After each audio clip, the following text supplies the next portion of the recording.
ቋንጣ ፍርፍር አምሯችሁ ነገር ግን ቤት ውስጥ ቋንጣ ሳይኖራችሁ ሲቀር እንዴት አድርጋችሁ እንደምትሰሩ ነው የዛሬ ቪዲዮ። ሂዳይስ ኪችን ነኝ። እንዴት ናችሁልኝ? ደህና ናችሁ? ዛሬ ደግሞ የሚጣፍጥ ፍርፍር ነው ይዤላችሁ የመጣሁት። በመጀመሪያ ስጋችንን እንደዚህ በረጃጅሙ እንከትፈዋለን። በመቀጠል መጥበሻችንን ሞቅ እናደርግና ዘይት እናደርጋለን። ዘይቱ በደንብ ጋለ ሲለልን ስጋችንን እንጨምራለን። ዘይቱ በደንብ ጋል ያለ ከሆነ ብዙ ውሃ ሳይተፋ ቶሎ ቀላ ብሎ ይበስልልናል። እስከዛ ሽንኩርታችንን እንከትፋለን። ሽንኩርቱን ደቀቅ አድርገን ብንከትፈው ቆንጆ ነው። ከዛ ስጋችን ይሄው እንደዚህ ቀላ ብሎ ቆንጆ ሆኖ ተጠብሶልናል። ከዛ ሽንኩርታችንን እንጨምራለን።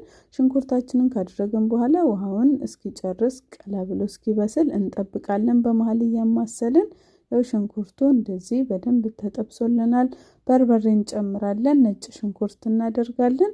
በርበሬ ከጨመርን በኋላ እሳቱን አነስተኛ ሙቀት ላይ ብናደርገው ቆንጆ ነው። በርበሬው እንዳይቃጠልብን ትንሽ ውሃ ጠብ እያደረግን በመሃል እያማሰልን በርበሬያችንን በደንብ እናቆላለዋለን። ፍርፍሩ በኋላ እንዳያቃጥልብን በደንብ እስኪቆላላለን ድረስ እኛ ደግሞ ቲማቲማችንን ከትፈን እናዘጋጃለን። ቲማቲም ከፈለጋችሁ ከነልጣጩ እንደዚሁ ከትፋችሁ ማዘጋጀት ትችላላችሁ። ከፈለጋችሁ ደግሞ በማሽንም መፍጨት ትችላላችሁ፣ ወይም ቀቅላችሁ ልጣችሁ በቢላ መቀጥቀጥ ትችላላችሁ፣ እንደተመቻችሁ። ከዛ በኋላ በርበሬያችን እንደዚህ በደንብ ከተጠበሰ በኋላ ቲማቲማችንን እንጨምራለን። ቲማቲሙን ከጨመርን በኋላ እሳቱን በደንብ መጨመር እንችላለን። ቶሎ ቲማቲሙ እንዲጠበስልን በመሃል እየከደንን በተመሳሳይ መልኩ በደንብ ቲማቲማችንንም እንጠብሰዋለን። ቲማቲማችን በደንብ ተጠብሶልናል። ቲማቲም የተከተፈ ሲሆን ለመብሰል ትንሽ ደቂቃ ይፈልጋል። የተፈጨ ሲሆን ብዙ ጊዜ አይፈልግም። ከዛ ውሃ እንጨምራለን። ውሃችንን ከጨመርን በኋላ አነስተኛ ሙቀት ላይ እናደርገዋለን። ጨው እንጨምራለን። ከድነ ነው 1-2 ደቂቃ እናንተ ከትከዋለን።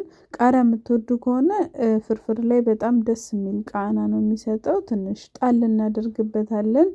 ቅቤ እናደርጋለን። ይሄንንም አንድ ላይ ካዋሃድን በኋላ ቢያንስ 1 ደቂቃ የሚሆን አነስተኛ ሙቀት ላይ እናንተ ከትከዋለን።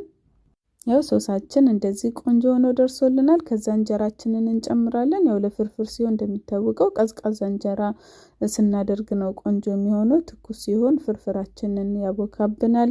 ከዛ አንድ ላይ ከሶሱ ጋር እንለውሰዋለን። ባይዘው የተጠቀምኩት የፍርኖ ዱቄት እንጀራ ነው። እንደሚታወቀው አውሮፓ ውስጥ ወይም ከሀገር ውጭ ያለን ብዙ ሰዎች የፍርኖ ዱቄት ነው ብዙ ጊዜ ጋግረን የምንበላው። የፍርኖ ዱቄት እንጀራ አልመጣ ያላችሁ ሰዎች በተለይ አውሮፓ ውስጥ ካላችሁ ምን አይነት ዱቄት እንደምትጠቀሙ ምን አይነት መጥበሻ እንደምትጠቀሙ ሪኮመንድ ላደርጋችሁ እችላለሁ። ኮሜንት ላይ ጻፉልኝ።